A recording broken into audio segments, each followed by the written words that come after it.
Place à la culture pour terminer ce journal. Plus de 600 personnes dans la salle Manu Iti de Paea hier soir. Les groupes de danse venus du Chili, de Taïwan ou encore des États-Unis ont été chaudement applaudis lors de la remise des prix qui a clôturé cette 6e édition du Wharereira.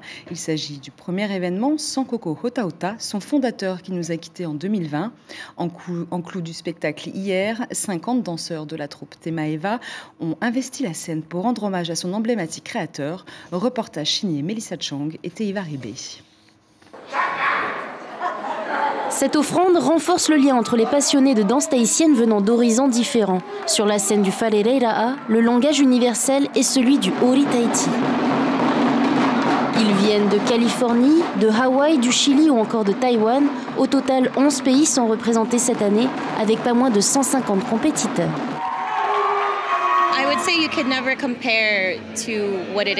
Je dirais que le Fénois n'est pas comparable à chez moi. Je pense que c'est pour cela que nous, les étrangers, nous voulons toujours nous améliorer dans notre danse.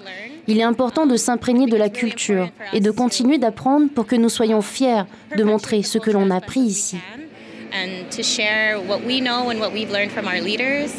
Pour Josh, qui vient de Californie, la danse tahitienne est une histoire de famille depuis plus de 15 ans.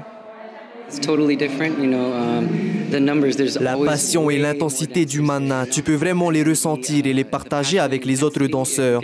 C'est une bénédiction d'être ici, de présenter ce spectacle devant autant de monde. C'est vraiment magnifique. Pour obtenir un prix, les danseurs ont assuré 3 jours de compétition, sous l'œil attentif des membres du jury, très pointilleux sur plusieurs critères. C'était sur la cohérence du coup avec les thèmes, sur la tenue, de comment est-ce que ça a été réalisé, de leur prestation sur scène, la synchronicité, tout ce qui était en fait en rapport avec leur thème, les pas, les chants aussi qui étaient chantés du coup sur scène. Fallait voir si ça avait une cohérence et si c'était bien exécuté.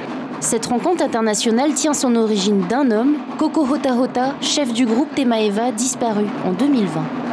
Je dirais que Koko n'a pas eu tort de créer, de monter ce Wharereira parce que c'est unique en son genre.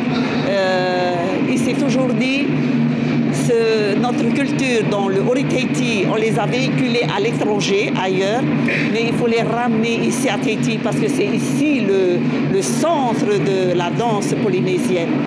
Plusieurs récompenses ont été attribuées, notamment des billets d'avion pour faire voyager davantage le Ori Tahiti. Koko Hotahota, quant à lui, a depuis longtemps conquis le cœur de ses danseurs et de ses admirateurs.